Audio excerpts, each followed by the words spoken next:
आम आदमी पार्टी के बाद अब बीजेपी ने भी घोषणा की है कि वो दिल्ली में मेयर पद का चुनाव लड़ेगी।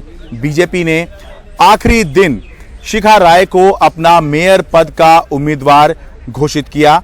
शिखा राय जो कि दक्षिण दिल्ली के ग्रेटर कैलाश से 2 बार की पार्षद हैं, दक्षिण दिल्ली नगर निगम में स्टैंडिंग कमेटी की चेयरमैन रह चुकी हैं, नेता सदन भी वो रह चुकी हैं। इनको बीजेपी ने अपना मेयर पद का उम्मीदवार घोषित किया है, जबकि सोनी पांडे को बीजेपी ने डिप्टी मेयर पद के लिए अपना उम्मीदवार घोषित किया है। सोनी पांडे जो कि उत्तर पूर्वी दिल्ली के सोनिया विहार से पार्षद पहली बार चुनकर आई हैं, उनको बीजेपी ने अपना डिप्टी मेयर पद का उम्मीदवार घोषित किया है। इससे पहले आम आदमी पार्टी मौजूदा मेयर और डिप्टी मेयर जो दिल्ली के अंदर हैं, उन दोनों को रिपीट करते हुए अपना उम्मीदवार घोषित किया। डॉक्टर शैली ओबरॉय जो कि पहली बार पार्षद बनी हैं और इस समय दिल्ली की मेयर हैं, आम आदमी पार्टी से हैं, इनको आम आदमी पार्टी ने फिर से अपना उम्मीदवार मेयर पद के लिए घोषित किया है। जबकि आले मोहम्मद इकबाल जो कि मटिया महल से आते हैं, तीसरी बार पार्षद बने हैं, दिल्ली के मौजूदा डिप्टी मेयर हैं, उनको आम आदमी पार्टी ने अपना डिप्टी मेयर पद का उम्मीदवार घोषित किया है। इस समय डिप्टी मेयर आले मोहम्मद इकबाल हैं, तो इनको घोषित किया है। दरअसल चर्चा ये चल रही थी कि क्योंकि आम आदमी पार्टी के पास संख्या बल ज़्यादा है, तो क्या बीजेपी इस बार चुनाव लड़ेगी या नहीं लड़ेगी, ये चर्चा बहुत दिन से चल रही थी। लेकिन आखिरी समय, आखिरी दिन, जब नामांकन भरने का आखिरी दिन था, तब बीजेपी ने अपने उम्मीदवारों की घोषणा कर दी, जिसका मतलब ये है कि अब दिल्ली में चुनाव होना तय है। अगर ऐसा नहीं होता तो वॉक ओवर मिल जाता, यानी कि जो आम आदमी पार्टी ने उम्मीदवार खड़े किए हैं वही जो है घोषित हो जाते कि यही मेयर और डिप्टी मेयर हैं। लेकिन अब बीजेपी के मैदान में उतरने से न सिर्फ चुनाव होगा, बल्कि एक बार फिर जो है आम आदमी पार्टी की चिंताएं ज़रूर बढ़ सकती हैं, क्योंकि बीजेपी मजबूत पार्टी तो है ही, भले ही उसके पास इस बार नगर निगम में संख्या कम है, लेकिन मजबूत पार्टी तो है ही।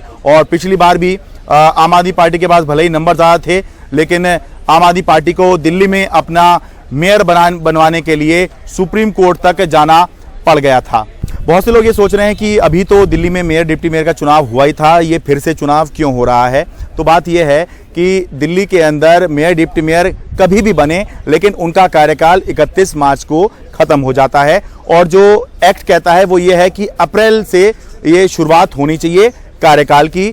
तो अप्रैल का महीना आ गया है। दरअसल हुआ ये था कि ये चुनाव तो अप्रैल महीने में ही, अप्रैल 2022 में हो जाने चाहिए थे, लेकिन केंद्र सरकार ने ये जो एमसीडी थी इसको यूनिफाइड करना था, 3 एमसीडी को एक बनाना था, जिसकी वजह से चुनाव जो है अप्रैल की जगह दिसंबर में जाके चुनाव हुए और उसके बाद और समय लग गया मेयर और डिप्टी मेयर बनाने में, जिसकी वजह से जो मौजूदा मेयर डिप्टी मेयर हैं उनको केवल 38 दिन का कार्यकाल मिल सका। और अब अप्रैल आ गया है तो फिर से जो है अब चुनाव होंगे। हर साल मेयर डिप्टी मेयर के चुनाव होते हैं, तो ये फ्रेश चुनाव हैं, वो कार्यकाल खत्म हो चुका है, तो इसलिए फिर से दिल्ली के अंदर मेयर डिप्टी मेयर के चुनाव हो रहे हैं।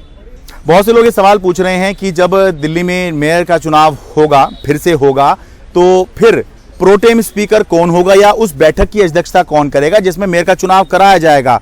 जैसा कि हमने देखा था इससे पहले बीजेपी पार्षद सत्या शर्मा को प्रोटेम स्पीकर बनाया गया था, तो इस बार प्रोटेम स्पीकर किसको बनाया जाएगा या कौन अध्यक्षता करेगा। तो जवाब यह है कि अगर डॉक्टर शैली ओबरॉय को आम आदमी पार्टी फिर से अपना मेयर उम्मीदवार घोषित ना करती तो मौजूदा मेयर ही उस बैठक की अध्यक्षता करती जिसमें मेयर का चुनाव होना है। लेकिन अब क्योंकि वो खुद ही उम्मीदवार हैं, तो इसलिए अब वो उस बैठक की अध्यक्षता नहीं कर सकती।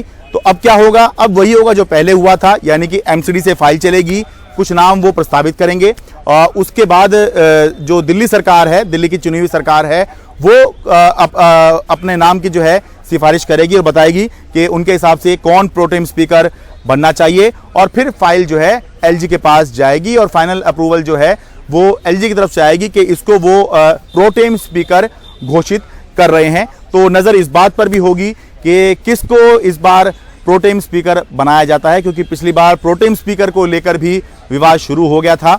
चुनी हुई दिल्ली सरकार जो है, आम आदमी पार्टी की सरकार जो है, उसका कहना था कि आम आदमी पार्टी के जो पार्षद हैं, जो असल में निगम में सबसे सीनियर पार्षद हैं मुकेश गोयल, जो 6 बार से 1997 से लगातार सदन के अंदर बने हुए हैं, निगम के अंदर बने हुए हैं, उनको प्रोटेम स्पीकर बनाया जाना चाहिए। लेकिन उपराज्यपाल ने उनकी ये मांग खारिज कर दी और बीजेपी पार्षद सत्या शर्मा को उन्होंने प्रोटेम स्पीकर घोषित किया था।